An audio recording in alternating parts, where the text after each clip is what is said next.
68 साल के बाद एयर इंडिया की उड़ान पर टाटा की कमान। करीब 7 दशक बाद रतन टाटा को फिर से एयर इंडिया की कमान मिल गई है। केंद्र सरकार की नीलामी में 18,000 करोड़ रुपए में टाटा समूह ने एयर इंडिया को अपने नाम किया। एयर इंडिया के निजीकरण को लेकर बड़ी खबर आई। खुद रतन टाटा ने ऐलान किया कि उनके ग्रुप ने एयर इंडिया की नीलामी जीत ली है। उन्होंने इस एयरलाइन का शानदार अंदाज में स्वागत किया। लंबे समय से एयर इंडिया कर्ज से जूझ रही थी और अब उसे अपना नया मालिक मिल गया है। 27 जनवरी 2021 को भारत सरकार एयर इंडिया कंपनी को टाटा समूह को सौंप दिया और इसके बाद एक बार फिर टाटा ग्रुप एयर इंडिया की कमान संभाल लिया है।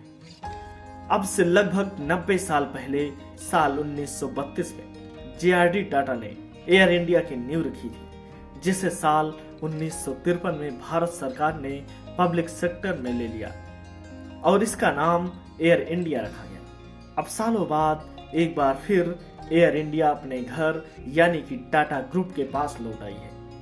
आज हम आपको बताएंगे देश की सबसे पुरानी एयरलाइंस की रोचक कहानी, कैसे हुई टाटा एयरलाइंस की शुरुआत। JRD टाटा जो भारत में पायलट लाइसेंस हासिल करने वाले पहले व्यक्ति थे। यह टाटा का ही विजन था कि भारत में एविएशन सेक्टर की बहुत ज्यादा संभावनाएं हैं। बताया जाता है कि ब्रिटिश एयरफोर्स के पायलट नेविल विसेंट ने भारत में एविएशन सेक्टर की कल्पना की और अपने प्रपोजल को लेकर वह देश के बड़े इंडस्ट्रियल के पास पहुंचे। वह मशहूर पारसी व्यवसायी सर होमी मेहता के पास गए, लेकिन मेहता ने इस विषय में खास रुचि नहीं दिखाई। इसके बाद वह उस समय टाटा ग्रुप के चेयरमैन दारोब जी टाटा के पास पहुंचे। हालांकि दारोब जी भी इस विषय में ज्यादा इंटरेस्टेड नहीं थे, लेकिन उनके भतीजे JRD इस सेक्टर में कुछ करना चाहते थे। इसलिए JRD की रुचि को देखते हुए दोराब जी ने विसेंट के प्रपोजल पर काम करने का फैसला किया और इसकी जिम्मेदारी JRD पर आई। साल 1932 में उन्होंने टाटा एयरलाइंस की नींव रखी। यह देश भर में डाक और यात्रियों को ले जाने वाली पहली प्राइवेट एयरलाइन थी। आज आप इसे एयर इंडिया के पूर्वज भी कह सकते हैं। दूसरे विश्व युद्ध के बाद पब्लिक सेक्टर में हुआ विलय। 1932 में सबसे पहले कराची और बॉम्बे के बीच एयर मेल सर्विस शुरू की गई।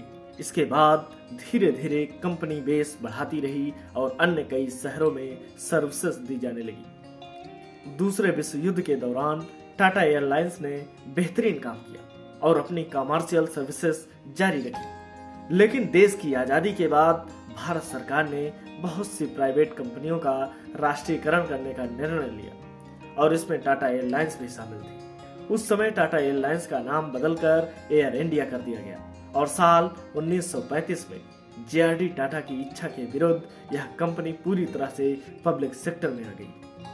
हालांकि भारत सरकार ने उन्हें एयर इंडिया और इंडियन एयरलाइंस का चेयरमैन नियुक्त कर दिया, लेकिन 1978 में मोरारजी देसाई के कार्यकाल में उन्हें इस पद से हटा दिया गया और बाद में 1980 में इंदिरा गांधी ने उन्हें एक बार फिर कंपनी के बोर्ड में नियुक्त किया।